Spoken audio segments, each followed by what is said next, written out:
Welcome to the Business of Apparel podcast. This is the place to learn how to start and scale your own apparel brand and fill it with loyal customers for years to come. I'm your host, Rachel Erickson, owner and CEO of Unmarked Street, and I can't wait to share this episode with you. Welcome back to the Business of Apparel podcast. Today, we're doing a very overdue interview with someone who has been embedded at the Unmarked Street team for quite some time now. Mary Coates is someone who I met through our product development jobs back at Izumi 10 years ago, like a decade ago now. And a couple of years ago, Mary attended one of my free workshops, and then we started talking a little bit more about what she was up to. And when I was looking for some help in the way of just like customer support and customer service and someone who could be dedicated to really chatting with you, our community, Mary wanted to come on board and help me with that. And I was just so stoked to have her come on. I feel like we've just been peas in a pod ever since she joined the company, trying to figure things out together, testing things, failing epically, and then pivoting and trying to make it all work. I've thrown her into quite a few projects that we weren't expecting. And so things look different today than they definitely did when we started. But I'm just so excited to have her on to introduce her to you and to let her give you a little bit of information about her background. So thank you for joining me today, Mary. Yeah, super excited to be on. Yeah. So let's start a little bit with your background. I think you have such an interesting and amazing background when it comes to the apparel industry, not just with your schooling and all the jobs that you've had, but also with your master's degree. And so I'd love for you to just kind of walk us through kind of what's your history been like. Sure. Yeah. So I guess going way back, I learned to sew when I was a kid. My mom and grandma were both seamstresses, and I really got into that and, make little doll clothes or like purses and all sorts of stuff. And then when it came time to choose a major for college, it was just like, I don't know, my favorite class is the fashion class at school, which in high school fashion class was basically like go buy a simplicity pattern and fabric and sew it. So it's like home sewing. So I was just like, sure, I'll do that in college. Not a lot of thought behind that, but it turned out great. I went to Iowa State for my undergrad, and I just really enjoyed all of the classes, everything from like pattern making to textile science. I did a study abroad in Paris and did different, like fashion competitions, or like we took a trip to Chicago to visit different fashion brands. So anyway, I just loved all of that. I was like, if I could be in school for the rest of my life, I would. So I feel like when there are so many parallels there. Yeah, I could just learn for the rest of my life. Yeah, professional student. Yeah. Yeah, so when I graduated my undergrad, that was in 2012, and I didn't have a job lined up. I didn't feel like I had a lot of direction with what I wanted to do, as far as like, I loved the fashion industry and everything about it, but I wasn't like, I want to be a designer. I want to be a tech designer. I want to be a product developer. Like nothing really stood out as like, this is the one thing I want to do. Yeah, that's hard. So yeah. And my parents didn't work in the fashion industry, so it's not like they could give me any direction or anything like that. And I'd only done like one internship, so I don't know, I didn't have a lot of direction. So I just thought, I'll just keep going to school. And so then I went to Colorado State University. And prior to that, I had actually spent a lot of time working at a summer camp. So like outdoor ed, basically. Love it. And so that turned me on to sustainability practices. And then I started learning. That was kind of like a hot time for sustainability. Like Patagonia was getting really big. And, it was before there was very much talk about it. It was like right at the beginning of that. So I thought, okay, this is an interesting area to look more into. Like you can tell it's up and coming. So anyway, so that's what I decided to study for my master's degree. And I took a lot of different classes, but I ended up writing a thesis about consumer laundry behavior. So interesting. Such an interesting topic. Yeah. And I chose that actually because it is one of the least sustainable parts of the apparel industry, oddly enough, is like the consumer side of it. especially in America, like we're very heavy on washing and drying things, which uses a lot of energy and water and resources. Yeah, expand on that a little bit, right? Because in a lot Sure. of other countries, they don't even have dryers. Like it's not Right, even a thing, right. right? Exactly. Yeah. It's very interesting. And I think it's relatable to everyone because everyone does laundry. Yeah. Yes. And so, yeah, to your point, just like a lot of other unique things about America, we have evolved our culture to have a washer and dryer in just about every home here, minus a few bigger cities. But, we don't use laundromats, and we have the space for big laundry rooms. Mhm. So almost everyone has, a large washer and a large dryer. And furthermore, in my research, I always find this really interesting, especially as our culture continues to evolve. Almost every single person learned how to do laundry from their mother, Okay, interesting. That makes which of sense. course Like, yeah, makes I did sense too. Yeah. because women used to be the one who ran the home. Yeah. And it's also funny to me because my parents very much split household chores, like cooking, cleaning, getting kids ready for school. Everything was like very split. So that wasn't reflective of necessarily my own experience because my dad did laundry just as much as my mom. But in my research, and pretty much everyone I've talked to about my thesis ever, they're like, oh, yeah, my mom showed me how to do Yeah. laundry. Like, I don't even know if my dad knows how to fold a t-shirt or whatever. So, like, it's funny to, like, talk about, like, these gender stereotypes. But then the caveat to that is that your mom also learned how to do laundry from her mom. And her mom learned how to do laundry from her mom, and so on and so forth. But that teaching has not changed, even though our fabrics have changed, our laundry technology has changed, the soap has changed, access to water has changed. And so I ended up finding that, like, while, most people have a certain way of doing their laundry, and it's pretty much always like, well, this is what my mom told me to do, so that's why I do it. That's not necessarily the right or most sustainable way to do laundry. I will say that college students were delighted when I told them that they didn't have to do that much laundry. Yes. Yep. Because as we can all assume, doing less laundry is more sustainable. It So is. Yeah. that feeds into also, easy things like you don't have to wash something if it's not actually dirty. Just because you wore a t-shirt for a day doesn't mean it's actually dirty. Yep.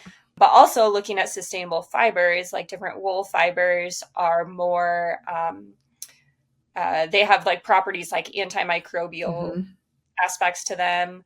There's certain applications you can put on clothing to make them antimicrobial so that they don't have to be washed as much.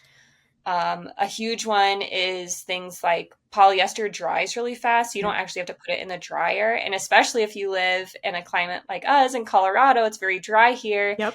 You might hang that up and it'll dry in an hour on some days. Yeah. So just reducing all of your usage, not having to use like the dryer sheets or fabric softener, using less soap than what is actually written on the bottle. There's a lot of little things that you're like, oh, I'm like using way more than I have to. And it's just, you don't think about it because it's what your mom told you to do. Yeah, it's really interesting when I think about that aspect of it, right? Like the way my mom even still does laundry is very, very different. And sometimes when I go home and she like offers to do laundry for me, I have to like walk her through like, okay, well, these different things, like I don't put them in the dryer. Like I need to hang them somewhere. And so like my laundry in my house has like I have racks everywhere. I've like repurposed a shoe rack and it hangs over the door. And so I hang like all of our polyester cycling jerseys and all of my sweaters and all of my denim, like all of my jeans, like they all get hung dry.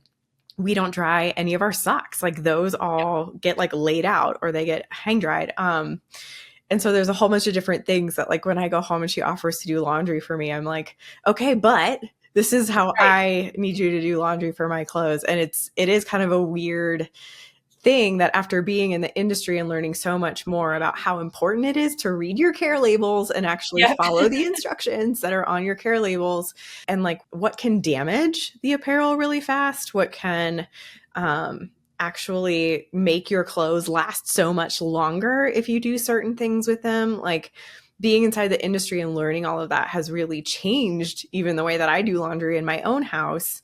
But it's really rare. Like, you don't see a lot of people who hang a lot of their stuff. Like, I remember my grandmother taking all of the sheets out and hanging them. I mean, I grew up, my grandparents had a farm, and so there was a ton of land, and she would just hang up these huge lines and hang everything to dry. But my mom didn't adopt that, and now like I'm back to it. So there's just been a lot of like interesting things there. I think laundry is such an interesting topic. Yeah, for sure. Like I said, it literally affects everyone, whether you do laundry or your mom does it or your spouse does it. And yeah, like you said, it's funny. We kind of go back and forth, but there's like very much a cultural element to it of, if you grew up on a farm, you have a lot of space to hang everything versus someone who grew up in a city. Maybe they have the clotheslines between buildings, or they were going to a laundromat. Yep.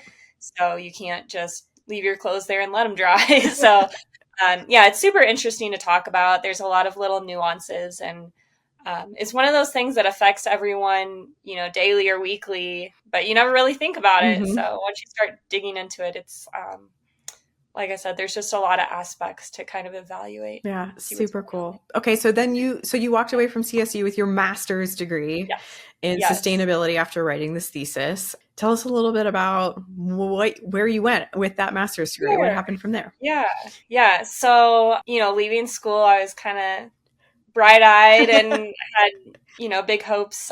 The industry is a different place than school. Yeah. So I really kind of had this idea that because sustainability in the apparel industry was getting so popular, that I thought almost every brand has to have, this sustainability department, or like everything that they do should have a sustainability reason behind it.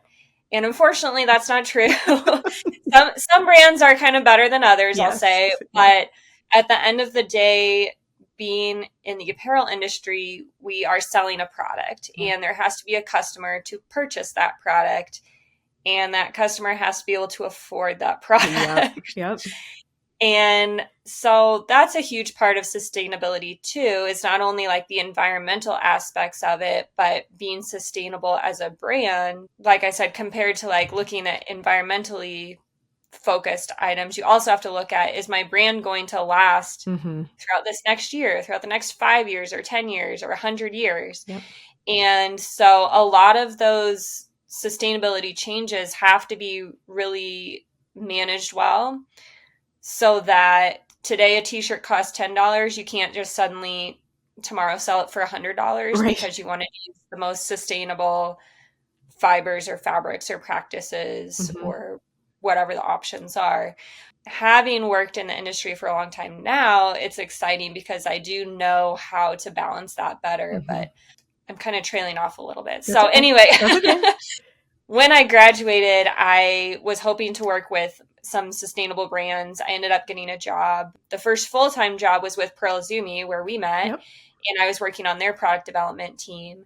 And I was lucky to work with them actually, because while they weren't like 100% sustainability focused, they did take a strong interest in that.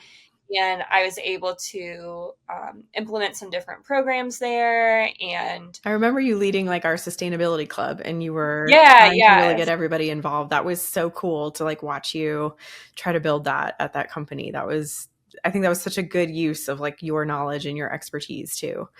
Yeah. I had a lot of fun doing that. In college, I was in a sorority, and I was like our social chair one year. So kind of as like a side gig, I had planned a lot of events and things. So kind of joining those two interests together was really fun at Izumi. I know we had like a sustainability week where we did a couple different events, but then I also got to implement things like a fabric recycling program where we were sending our like unusable samples to a company that would turn it into like automotive and upholstery stuffing. Oh, that's cool. So, instead of reverting it from a dumpster to being reused, which was great.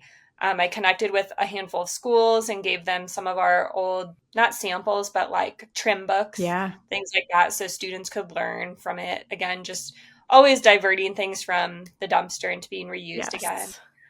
And then I did a big project on polybags there. where I got to do some research and interview some brands like Patagonia and Prana and kind of learn how they were moving away from plastics. We didn't end up moving away from plastics, but we did reduce the size. That's great. Yeah. Which Anything every little helps. bit Yeah. helps. So, yeah. Even it is like really amazing to realize like how even the smallest steps in the right direction make a really big impact. Exactly. Because if you think about it, like say a poly bag is 10 inches by 10 inches and you only reduce it to like 9 inches by 9 inches. You're like, I'm not really saving that much. But then when you multiply it by like 1 million bags, like that's pretty significant. Yeah. So every little bit helps, and every little step you take, I think, just leads to bigger steps. Yeah. So like, you can't expect, like I said, you can't go from a $10 t-shirt to a $90 t-shirt overnight. It's just the same thing with like any kind of process you want to change or improve upon. It's like, take the small steps that you can while you can, and then you keep making those little adjustments. I love that. Yeah. So, and then we left Pearl around the same time, right? In 2014-ish. Is that right? 2016. 2016. Yeah. From there, I worked, let's see, gosh, I've had a lot of jobs. From there, I worked with a brand called, well, it wasn't a brand. It was an agency, actually, called Putnam Accessory Group. We worked with a lot of different mall brands. So, like, malls are kind of not that popular anymore. But once upon a time, they were the cool place to hang out. They were, yeah. That's where I spent like my whole childhood, was at the mall. Me too. Yeah.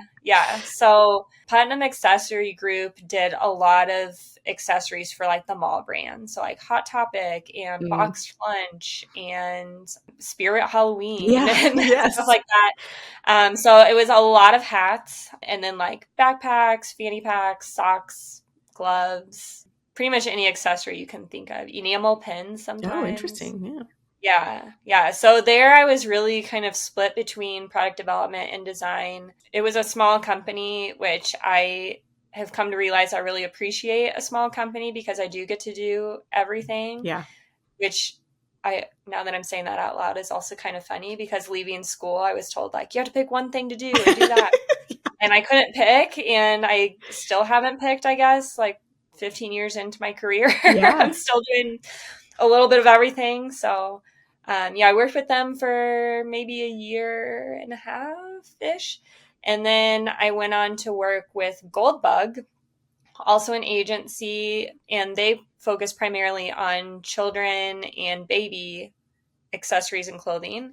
That one was super fun because you have the added challenge of all the safety features. Yes, yeah. Yeah, there's a lot of rules surrounding making sure that clothing and accessories are safe for children. Obviously, like choking hazards is a big one. Yeah, I remember that, like when we were making kids like mountain bike shorts or something like that at Specialized, and we had to be very clear about how long like the draw cords could be, and they had to be tacked in certain places so it couldn't actually pull out and they couldn't choke themselves, and it's like a bunch of fire regulations and tests, regulations. Making sure things aren't too small, making sure things won't fall off the garment, making sure there's no loose threads that could like wrap around a finger or toe. Just all sorts of things. So that was definitely fun for me. I always like the challenge of making something functional while still aesthetic. So I like that challenge. That was fun. And then COVID hit. And everyone stopped buying everything suddenly for like, well, really it was only like 2 weeks that like people stopped buying stuff, but it really put a what do you call it? A kink in the wheel. So for all of the apparel industry. And so I took some time off, forced. And I actually went and sold solar panels during that little I love this time. little part of your journey because it's like so interesting to me. Yeah. So obviously there's still like the sustainability interest there. And I just thought like, why not try it? Like, whatever. I sold Girl Scout cookies door to door when I was a kid. So I was like, it can't be that different. Solar panels, Girl Scout cookies. Yeah. And honestly, it really wasn't that different. I bet. Yeah. So, I did that for like half a year or so. yeah, I kind of just figured like I would learn a lot of interpersonal skills with Yeah. selling, and I'd get out of my house. You're just walking around door to door all day, so good exercise, and you get to be out in the sunshine, and learned a lot about solar panels too, which is an interesting topic. I know Mary's my expert as I'm asking about Yeah. like solar panels for our house now. Yeah. Yeah, and then once COVID stuff kind of started calming down and people were hiring again, I ended up at a brand called Head Sweats, and they do mostly headwear, but they also did a handful of like running and cycling jerseys for races. Cool. So it was a lot of custom product and white label product, and then we had like a small line ourselves. So Cool. there, it was also a really small company, so I was doing both design and development. Yeah, that's kind of it. Then I joined Rachel.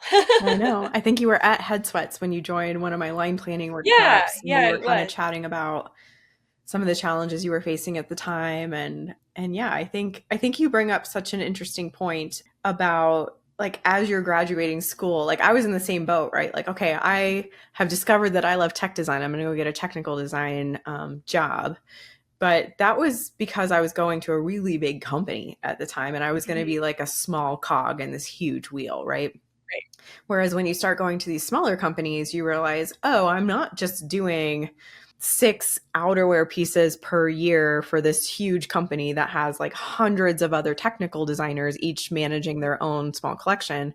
Like, I also need to figure out how to source trims and learn about fabrics again and learn line planning and costing and Yeah. financials. So, as you like, if you're a student and you're listening to this, I think it's just really important to know that there's anything out there in this industry that you could jump into. And if you're one of those people who really likes to be a jack of all trades and learn a little bit of everything, there are spots for you too. You're just probably looking for a smaller company.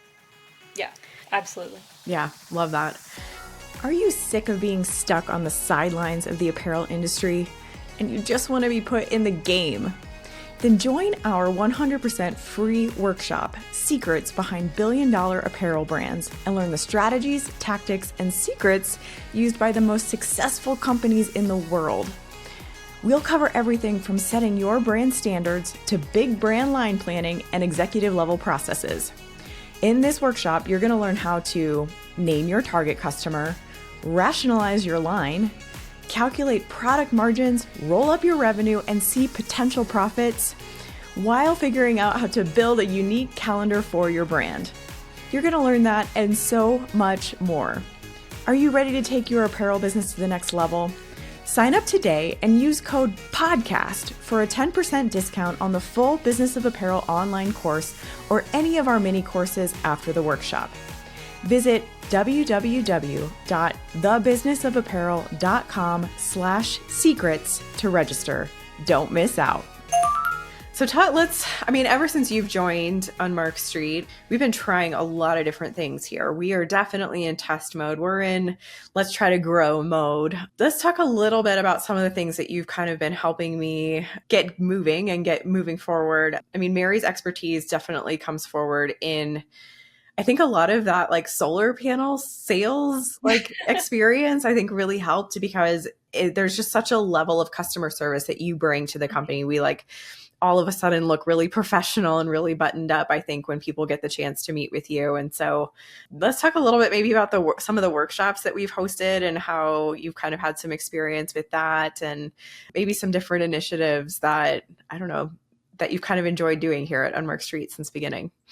Yeah, for sure. So I think when I first reached out to you, you had actually posted a job. I want to say it was like a pretty straightforward sales job. Yeah, I was looking for like a sales associate, someone to come in and help me do pitches for Yeah. clients and help me kind of button up a strategy around that, right? Because, Yeah. I say this a lot and people might be sick of hearing me say this, but I can run a fitting in my sleep. You could poke me at 2:30 in the morning and wake me up and say, fit this garment, and I'll like crush it better than anybody else in the industry. Yeah. But I'm actively learning every single day about like marketing and sales and the business side of things. And so being able to bring you on or bring anybody on at that point, like just to help me with sales and help me grasp the understanding of it was so key. You were such a big part of that. Yeah, so obviously, like, we had been connected for forever, Yeah. and I was looking for the next opportunity in my career path. And I thought, well, I mean, I've done sales before and I understand the apparel industry. So, like, let's give this a go. And it turned out to be a pretty good partnership just because, sales really is kind of my biggest takeaway is that it's just a numbers game. Like, the more people Yeah. you talk to, the more exposure you have, the more people are going to hear what you have to say. And then the more people are going to say, like, yes, I'll buy that. For me, that, like I said, it's kind of not a big deal to me, oddly enough, because I would consider myself an introvert. But Me too. It's part of my problem. Yeah. yeah, I'm happy to, kind of bother anyone and say, like, hey, what's going on? Like, let's chat. What's going on with your company? And I really learned that early in my career when I was just trying to network, just to figure out how to get a job at all. And then I kind of realized, like, oh, like, it is all about who you know and just, making those connections.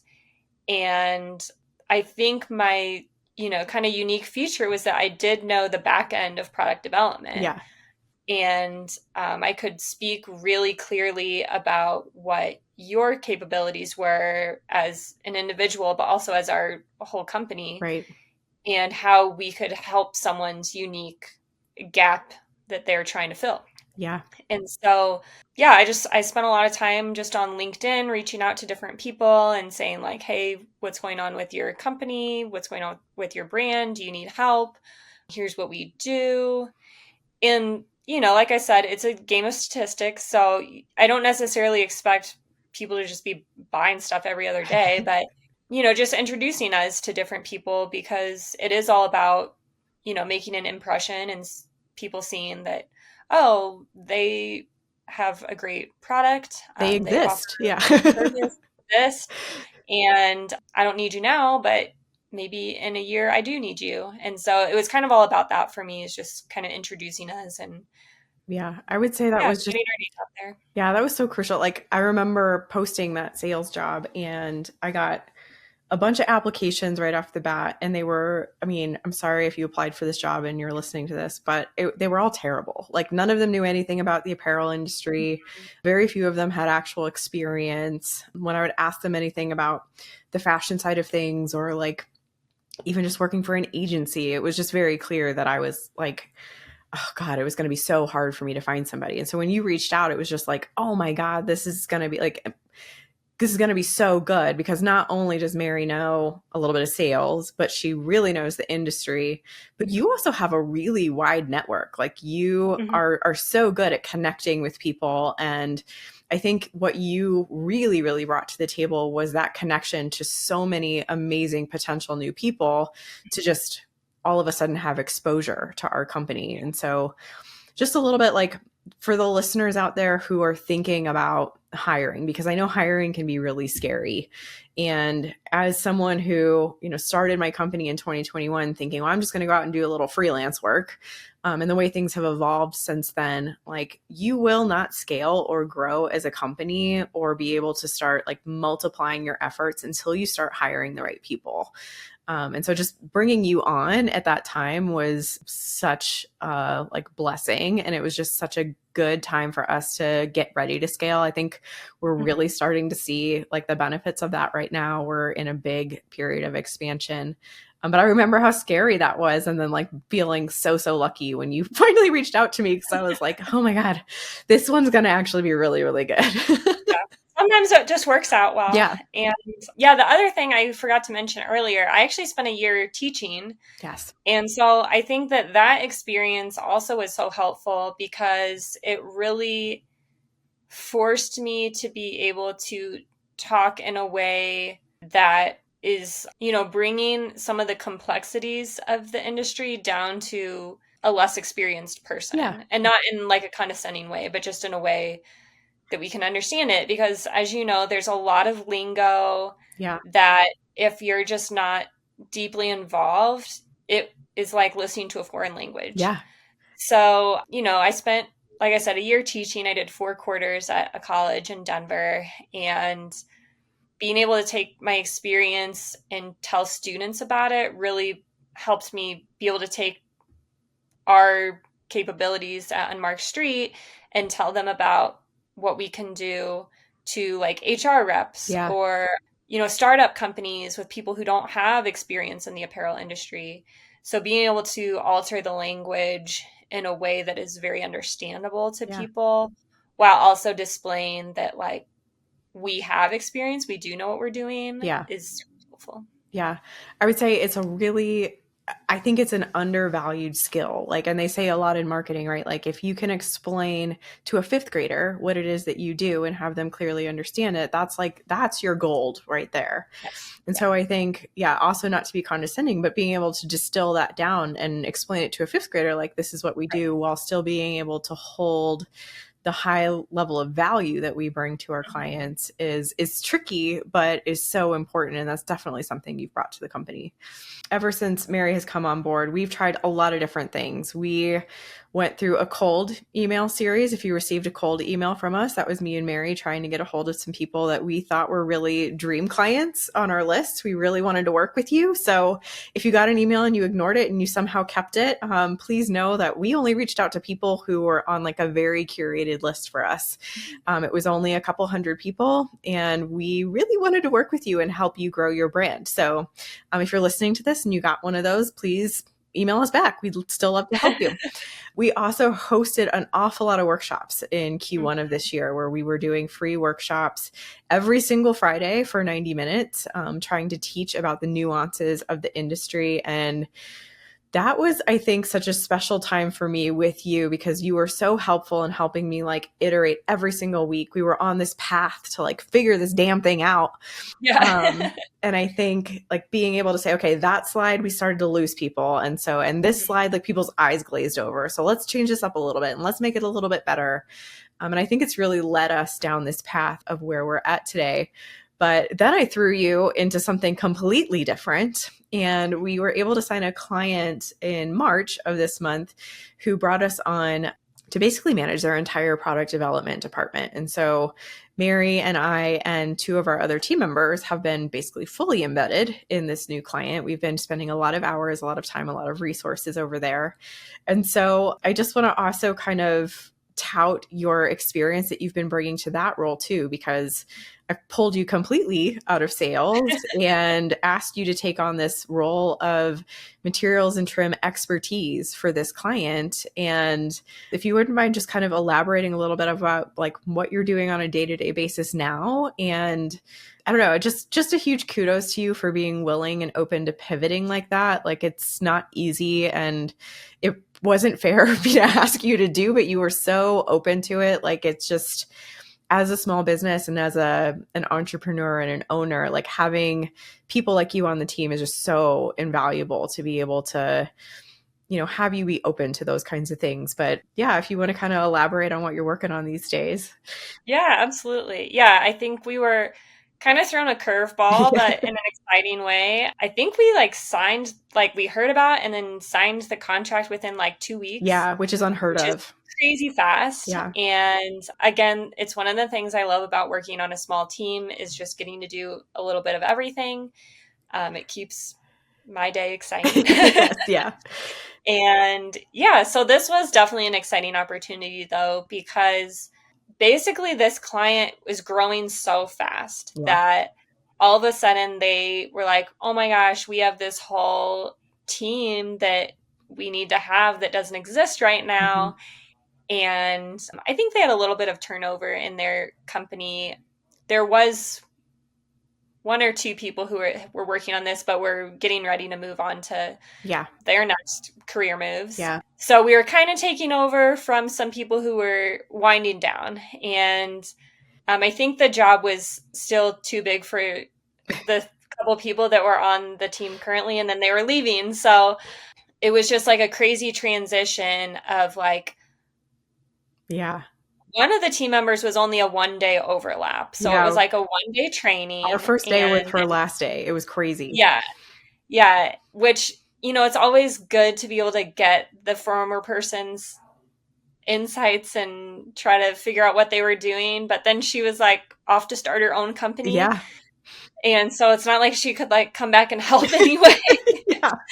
And so, yeah, I was taking over all the materials and trims and packaging for her, which I've definitely had a hand in all my other jobs. So it's definitely not a foreign concept, but it is, every company is a little bit different. Yeah. So the organization of it is a little bit different. The factories are different. The product's a little bit different. So, you kind of have to take the knowledge that you have and apply it to what currently exists, and then also see if you can add anything to help improve upon what is going on. So at this point in time, we're doing like a deep dive into kind of reorganizing and setting up some new processes to just smooth out communication, make things a little more readily available, as far as things like, if a hang tag is used on one style, do we want it on every single style, Right. or should every style have its own hang tag? Which hopefully is no. Yeah, that gets You hopefully only that's a want one little hang crazy. tag. So it's a lot of evaluating what currently exists in their line and what needs to exist in the future and what we can retire, and then making sure that we have every single detail about that. Everything from, like, going back to the hang tag example, like, do we have the exact measurements for that hang tag? Do we know what material it's made out of? Do we know what the printing is on it? Do we know what factory is making that for us? Do we know how much it costs? Yep. Like, all of that stuff. And getting it into their product line management system, which they only maybe like less than a year ago got this this PLM system. And so they were still kind of learning how it works. And it's a different PLM system than I've used before. So while they're all kind of the same, they're also all kind of different. Yes. So moving all that information into there, and yeah, and I'm a big organization nerd. I really love making things like neat and pretty and easily accessible. And I am definitely like I don't really know what the word for this is. It like comes naturally to me to make things really efficient. Yeah. Make things super smooth running, make sure that everyone on the team knows how it should be run, make sure everyone's doing it the same way. And so those kind of skills also come in handy in this kind of a position to, like, build a little handbook, make sure everyone knows what's going on. And if everyone's doing it the same way, then, that's half the battle. So true. That's so Yeah. true. Yeah. We have a lot of work ahead of us on this contract that we signed for a year. And Mary's just been such a key part of it, taking over like so many key roles, even within that company. And at the same time, Mary has also just continued to be such a great support, I think, for our annual members that we've started to bring into our annual membership that we've kind of launched this year. And if you have been on the fence about whether or not to join our annual membership and you're listening, I just want you to know you don't just get access to me in that membership. Like, Mary is there with us every single week. And so if you have questions about materials and sustainability and trims and sourcing and all that, she's a genuine expert in these things. Like, you'll be hard pressed to find someone else who has not just the experience, but also a master's degree in these kinds of things. And bringing that level of expertise into your company by being able to join our membership is just really, really valuable. And I'm not sure. I think you could go back. I want to say it's episode like 28 or something like that. We had Jessica Kuzek on, who's still with the company. And she comes to all of those meetings too. And so it's a huge collaborative effort. And I think having Mary's expertise on top of Jessica's, on top of mine, coming into these programs is just something that you can't really get anywhere else. Not many other programs involve such an experienced and high-level team. So if you're interested in working with Mary, there are lots of opportunities to do so, just kind of by coming in and being a part of that community.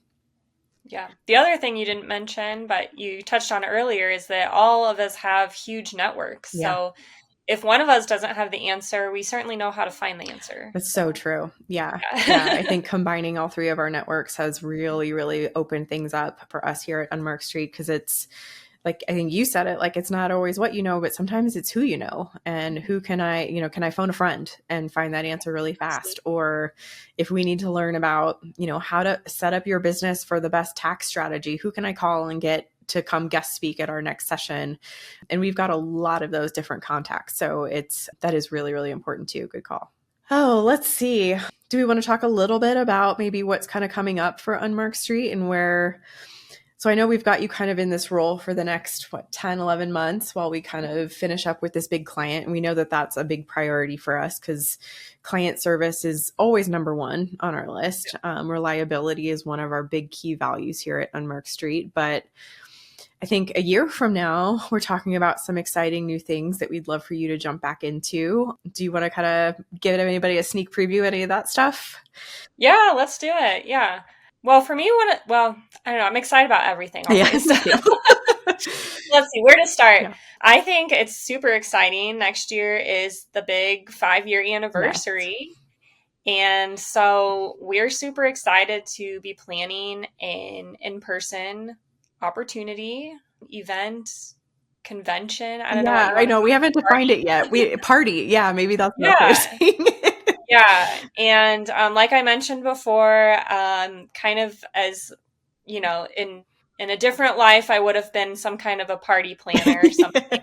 So yeah, I'm just super excited to get on that, get some people in person, face to face, and we've got a lot of different We ideas. do. So Yeah. yeah, everything from some little competitions between like designing or running a fitting or building a pattern, some kind of competition or maybe multiple, Yeah. to things like networking happy hours, which are always So fun but also valuable. super Yeah. helpful.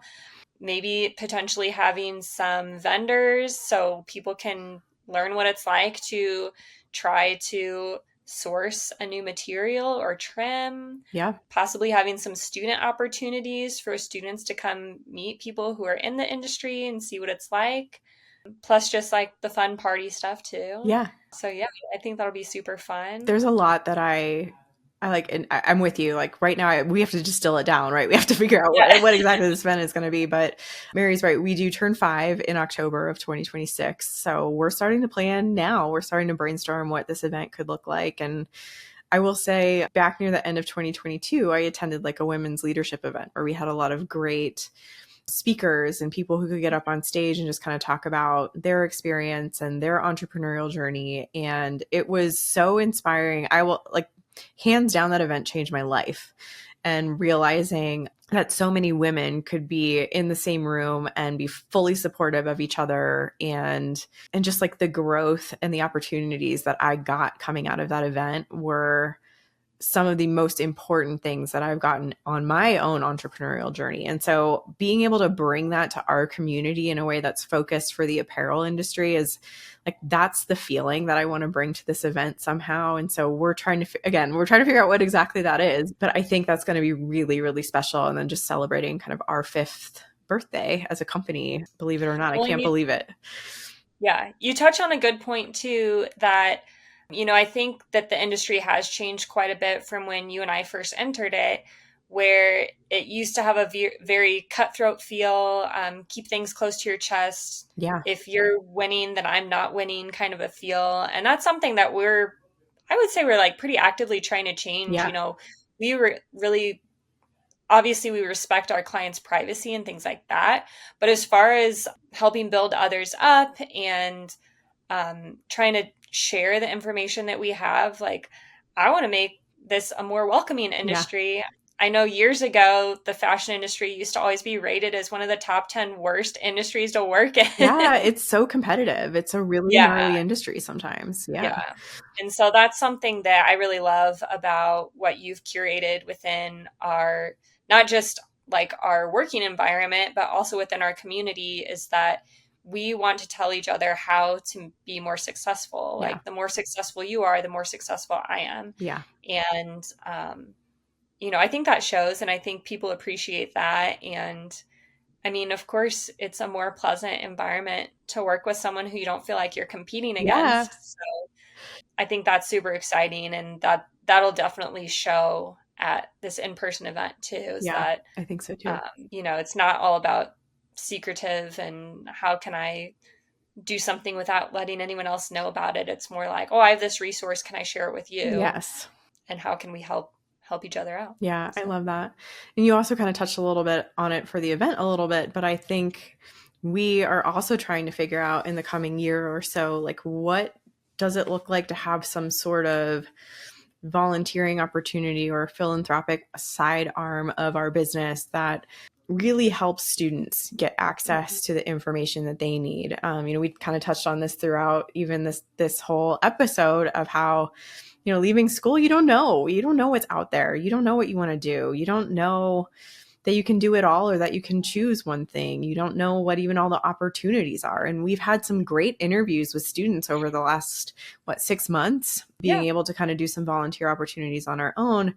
And some of them come to us and say, I'm about to graduate with my merchandising degree, and I just don't know if I want to be a buyer, but I know that's the only thing I can do. And those kinds of statements just like blow my mind. I'm like, you have a merchandising degree. You can go be so many different things. You don't have to be a buyer. And so I think opening something up to the student platform and the student community that we have in a way that is really, really accessible for them. Like, I'm really excited to leverage your expertise in that area because of your teaching background too.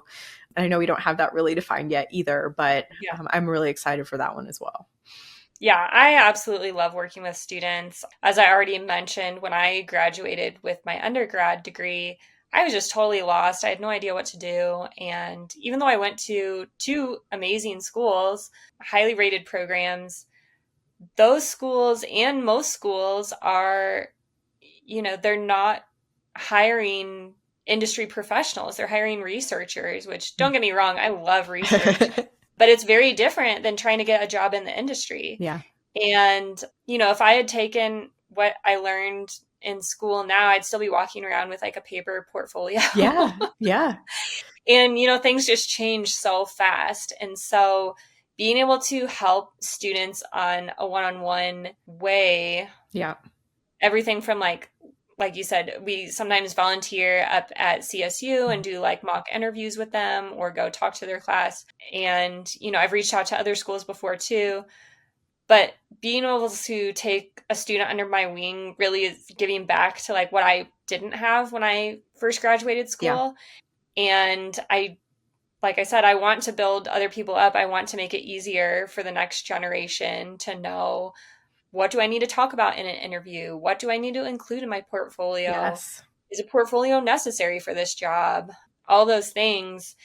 And it's just hard to know that information unless you're actively working in the industry. Yeah, I totally agree. Yeah, there's so much opportunity there. And I think just that level of confidence too, that you need to be able to go get your first job, and knowing that just a little bit more than everybody else who's going to go interview for that role because you had a leg up by joining some program that we were able to offer to them, or they were able to come to an event and learn just a little bit extra about something that they can really leverage. Like, those are the really important things to me. And it's something that you've taught me over the last several months that I really, really love that we've been able to incorporate at the company is, I've always had a passion for sustainability, but never quite knew how to define that for our company, right? Like, how do we stand for that? And of course, we can help our clients be more sustainable in a variety of ways, but I love that you've also taught me that sustainability is also how to support other people. And it can just mean a people first way of running a business.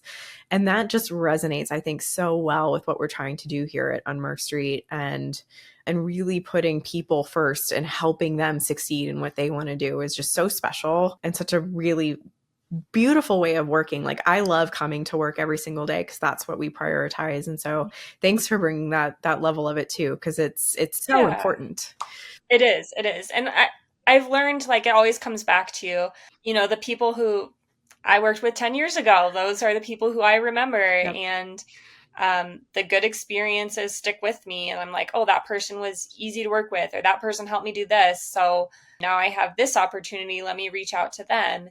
And that's kind of my, strategy when I talk to people too. Like, you don't have to get anything, or I don't have to get anything from you today, but maybe in the future, you have something you want to give me, or I have something I want to give you. And we can't do that if we don't meet for the first time. So right. So it's good to connect. And that especially is helpful for students. When I was teaching, I did a project that I think students kind of hated, but I made them do a networking interview. And I had the same students multiple times because I said I taught 4 quarters in a row. And several of them were like, we did this project last quarter. And I was like, well, you have to know more than one person. Sorry. And I think it finally clicked when one of the girls in my class came in. She goes, oh my gosh, after my networking call, they offered me an internship. I didn't even ask for it. Mm-hmm. And I was like, oh, well, now it's starting to click for you. Like, this is why you go talk to people. Yeah, that's huge. And yeah, it is. It's so great. And, it's really fun to see that click for students too. Yeah. But, it comes back to help us out. It will come back to help other people out. Yeah. Like I said, like that's a huge part of having a big network is like, I might not know the answer, but I know someone who will know the answer. So I'm going to reach out to them. And I do that all the time on LinkedIn. I'm like, hey, I haven't talked to you in 10 years, but you were really good at this. Can you tell me this answer? Yeah. And, people are always happy to help. People love being called on. Oh, I mean, even this morning I sent an email to someone I haven't worked with in 5 years and said, hey, are you still doing any freelance work? I might have a project for you. Right. Yeah. And there's always ways to not just be getting stuff, but to be giving stuff too. Right. Exactly. Like, yes. This could potentially be a cool collaboration between her and me. We haven't talked in years, but she might get a great project and a freelancing gig out of it. Right. And I might get someone to take that work off my plate. So. Yeah, exactly. Yeah. I mean, it's definitely a two-way road. And, I learned that early on too, like never burn a bridge. Yes. And, people are people. You're always going to have some people who are easier or more difficult to work with, or your personalities might clash, but doesn't mean that they can't offer you anything or you can't offer them anything. And, try to be respectful and it'll come back. So true. Well, thank you so much for being here with us today. I'm so glad the community finally got the chance to learn a little bit about you and meet you. We have lots of opportunities where you can work with Mary. Again, our annual membership is always available to be joining. We have some amazing members right now, and the meetings that we're having and the learnings that they're experiencing are they're really just blowing my mind. Like everybody is so fun. Oh my God. It's so much fun watching our members like grow and thrive and take step after step after step every week in building their brands and getting ready to launch and asking the questions that they need answered and getting everything that they need in these calls. And it's just been so incredibly rewarding. And so thanks for being a huge part of that. That's a huge way that you can come and work with Mary and me and my team and get to be a part of this amazing group. If you liked this episode, please share it with someone who might like it as well. And we always love it when you leave us a review here at the Business of Apparel podcast. Thank you so much for joining us today, and I'll see you next week. Thank you so much for listening to the Business of Apparel podcast. I would so appreciate hearing your thoughts on the show. And if you know someone who could benefit from it, please share it with them. My biggest desire is to help other apparel professionals understand the nuances of our industry so we can all work toward making better product for a better world. If you would like to connect further, I'd love to invite you to send me a message through my website, thebusinessofapparel.com, where I do weekly trainings through my YouTube video channel, a weekly newsletter, blog articles, and so many more resources to help you start and scale a profitable apparel brand. This podcast is produced by Box 7 Media, who I cannot speak highly enough of. If you're looking to start your own podcast, you can reach out to Jeremy at Box 7 Media on LinkedIn anytime.